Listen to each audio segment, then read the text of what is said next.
ಲಂಚ ಪಡೆಯುವಾಗ ಲೋಕಾಯುಕ್ತ ಬಲೆಗೆ ಬಿದ್ದಿದ್ದಾರೆ ಪೊಲೀಸ್ ಅಧಿಕಾರಿ. ಆದರೆ ಆ ಸಂದರ್ಭದಲ್ಲಿ ಒಂದು ಹೈ ಡ್ರಾಮಾ ಕ್ರಿಯೇಟ್ ಆಗಿತ್ತು ಅಲ್ಲಿ.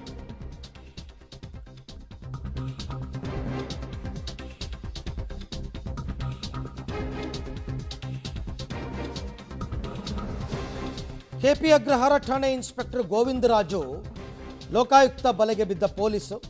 ಲೋಕಾಯುಕ್ತ ಬಂಧನದ ವೇಳೆ ಇನ್ಸ್ಪೆಕ್ಟರ್ದು ಹೈ ಡ್ರಾಮಾ. ಯಾವುದೋ ಚೀಟಿ ವ್ಯವಹಾರ ಪ್ರಕರಣದಿಂದ ಕೈ ಬಿಡೋದಕ್ಕೆ 5 ಲಕ್ಷಕ್ಕೆ ಡೀಲ್ ಮಾಡಿದ್ರಂತೆ. 4 ಲಕ್ಷ ಲಂಚ ಪಡೆಯುವಾಗಲೇ ರೇಡ್ ಮಾಡಿದ್ರು ಲೋಕಾಯುಕ್ತರು. ಮೈಸೂರು ರಸ್ತೆ CAR ಗ್ರೌಂಡ್ ಬಳಿ ಇನ್ಸ್ಪೆಕ್ಟರ್ನನ್ನು ಟ್ರ್ಯಾಪ್ ಮಾಡಿದರು. ಲೋಕಾಯುಕ್ತದಿಂದ ಟ್ರಾಪ್ ಆಗ್ತಾ ಇದ್ದಂತೆ ಕೂಗಾಡಿರೋದು ಇನ್ಸ್ಪೆಕ್ಟ್ರು. ಬಿಟ್ಬಿಡಿ ಅಲ್ಲ, ಅವ್ನಿಗೆ ಏನು ಮಾಡಬೇಕು ಅಂತ ಗೊತ್ತಾಗಿಲ್ಲ ಆ ಕ್ಷಣದಲ್ಲಿ. ನೋಡಿ, ಹಿಡಿದ ತಕ್ಷಣ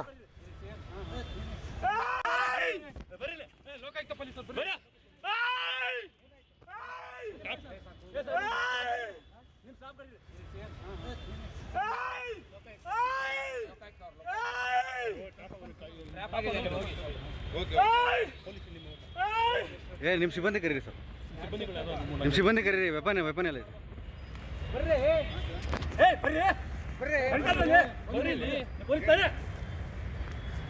ಒಂದು ನಿಮಿಷ ಹೇಳಿದ್ಯಾ? ಬನ್ನಿ ಅಂತ ಹೇಳ್ತಾ ಇದ್ದೆ ತಾನೆ. ನೀವು ಪೊಲೀಸರು, ನಾವು ಪೊಲೀಸರು ಹೇಳಿ ಅಂತ ಆಯ್ತು. ಮತ್ತೆ ಅದೇ ಹೇಳ್ತಾ ಇದ್ದೀನಿ. ಈ ಕಡೆ ನೀಡಿ please please please please please please please ಅವ್ರ ಜೇಬಲ್ಲಿ please please please please please please please please ಬೇಡ, ಅಲ್ಲಿ ಎಲ್ಲಿ ಬಿಡಿ, ವಿಡಿಯೋ ಮಾಡ. ಬರೀ ಲೋಕಾಯುಕ್ತ ಪೊಲೀಸರು ಬರೀ. ಪ್ಲೀಸ್ ಪ್ಲೀಸ್ ಪ್ಲೀಸ್ ಸರ್, ಸರಿ ಸರ್, ಸರಿ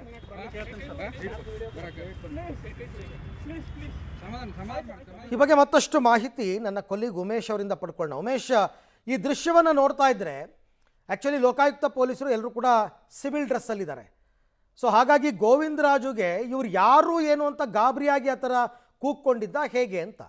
ಖಂಡಿತವಾಗ್ಲೂ ಅರವಿಂದ್, ಸಾಮಾನ್ಯವಾಗಿ ಇಂಥ ದೃಶ್ಯಗಳನ್ನು ಪೊಲೀಸರೇ ಅಂದರೆ ಯಾರಾದರೂ ಆರೋಪಿಗಳನ್ನ ಹಿಡ್ಕೊಂಡಂಥ ವೇಳೆಯಲ್ಲಿ ಅವರು ಈ ರೀತಿಯಾಗಿ ಕಿರ್ಚ್ಕೊಳ್ಳುವಂಥದ್ದು ಅಥವಾ ಅವರನ್ನು ಪ್ಯಾಂಟ್ ಬಿಗಿಯಾಗಿ ಹಿಡ್ಕೊಳ್ಳುವಂಥದ್ದು, ಕಾಲರ್ ಪಟ್ಟಿ ಹಿಡ್ಕೊಳ್ಳುವಂಥ ದೃಶ್ಯಗಳನ್ನು ನೋಡಿದ್ವಿ. ಆದರೆ ಮೊದಲ ಬಾರಿಗೆ ಪೊಲೀಸ್ ಇನ್ಸ್ಪೆಕ್ಟ್ರನ್ನು ಪೊಲೀಸರೇ ಹಿಡ್ಕೊಂಡಂಥ ವೇಳೆಯಲ್ಲಿ ಈ ರೀತಿಯಾಗಿ ಕಿರ್ಚಾಡ್ಕೊಂಡಿರುವಂಥದ್ದು. ಅಂದರೆ ನಿನ್ನೆ ಸಂಜೆ 4:30 ಸುಮಾರಿಗೆ ಮೈಸೂರು ರೋಡ್ನ CAR ಗ್ರೌಂಡ್ ಬಳಿ ಲಂಚ ಪಡೆಯೋಕ್ಕೆ ಬಂದಂಥ KP ಅಗ್ರಹಾರ ಇನ್ಸ್ಪೆಕ್ಟರ್ ಆಗಿದ್ದಂಥ ಗೋವಿಂದರಾಜು ಇರ್ತಾರೆ. ಮೊದಲಿಗೆ ದೂರುದಾರರು ಯಾರು ಇರ್ತಾರೆ ಅವರ ಬಳಿಯಿಂದ ದೂರು ಪಡ್ಕೊಂಡ ನಂತರದಲ್ಲಿ ಅವರನ್ನು ಕೇಸಿಂದ ಕೈ ಬಿಡಲು 5 ಲಕ್ಷ ಹಣಕ್ಕೆ ಬೇಡಿಕೆ ಇಡುವಂಥದ್ದು. ಅದರಲ್ಲಿ 1 ಲಕ್ಷವನ್ನು ಈಗಾಗಲೇ ತಗೊಂಡಿರ್ತಾರೆ. ಅದು ತಗೊಂಡ ನಂತರದಲ್ಲಿ ಅದಕ್ಕೆ ಸಂಬಂಧಪಟ್ಟಂಥ ಆಡಿಯೋಗಳು ಕೂಡ ಅವರ ದೂರುದಾರರ ಬಳಿ ಇದೆ. ಯಾವಾಗ ನೆನೆ 4:30 ಸುಮಾರಿಗೆ ಅಂದರೆ CAR ಗ್ರೌಂಡ್ ಬಳಿ ಜನ ಇರೋದಿಲ್ಲ, ಅಲ್ಲಿ ಯಾರಿಗೂ ಡೌಟ್ ಬರಲ್ಲ ಅಂತೇಳಿ ಅಲ್ಲಿಗೆ ಬರ್ತಾರೆ. ದುಡ್ಡು ತೊಗೊಳೋಕ್ಕೆ ಬಂದಂಥ ವೇಳೆಯಲ್ಲಿ ಲೋಕಾಯುಕ್ತ ಪೊಲೀಸರು ಕಲರ್ ಡ್ರೆಸ್ಸಲ್ಲಿದ್ದ ಕಾರಣಕ್ಕಾಗಿ ಅವರು ಅಲ್ಲಿನ ಸ್ಥಳೀಯರ ಥರ ಅವ್ರು ನಿಂತಿರ್ತಾರೆ. ಯಾವಾಗ ಇವರು 4 ಲಕ್ಷ ಅಮೌಂಟ್ ಈಸ್ಕೋತಾರೆ. ಈಸ್ಕೊಂಡ ನಂತರದಲ್ಲಿ ಏಕಾಏಕಿ ಬಂದು ಅವರನ್ನು 2 ಕೈಗಳು ಮತ್ತು ಹಿಂದೆ ಎಲ್ಲ ಟೈಟಾಗಿ ಹಿಡ್ಕೋತಾರೆ. ಹಿಡ್ಕೊಂಡಂಥ ವೇಳೆಯಲ್ಲಿ ಯಾರು ಅಂತ ಗೊತ್ತಾಗ್ದೇನೆ ಆ ಕ್ಷಣಕ್ಕೆ ಆತ ಗಾಬರಿ ಆಗ್ತಾನೆ. ಪೊಲೀಸ್ ಇನ್ಸ್ಪೆಕ್ಟರ್ನ ಈ ರೀತಿಯಾಗಿ ಹಿಡ್ಕೋತಾರಲ್ಲ ಅಂತ. ಆವಾಗ ಪೊಲೀಸರು ಏನು ಲೋಕಾಯುಕ್ತ ಪೊಲೀಸರು ಲೋಕಾಯುಕ್ತ ಅಧಿಕಾರಿಗಳು ಅಂತ ಹೇಳದಂಥ ವೇಳೆಯಲ್ಲಿ ಮತ್ತು ಅದನ್ನು ವಿಡಿಯೋ ಕೂಡ ಮಾಡ್ಕೋತಾ ಇರ್ತಾರೆ.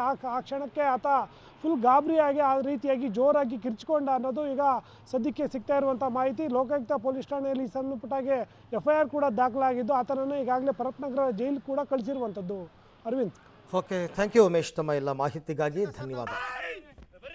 ಲೋಕಾಯುಕ್ತ ಪೊಲೀಸರು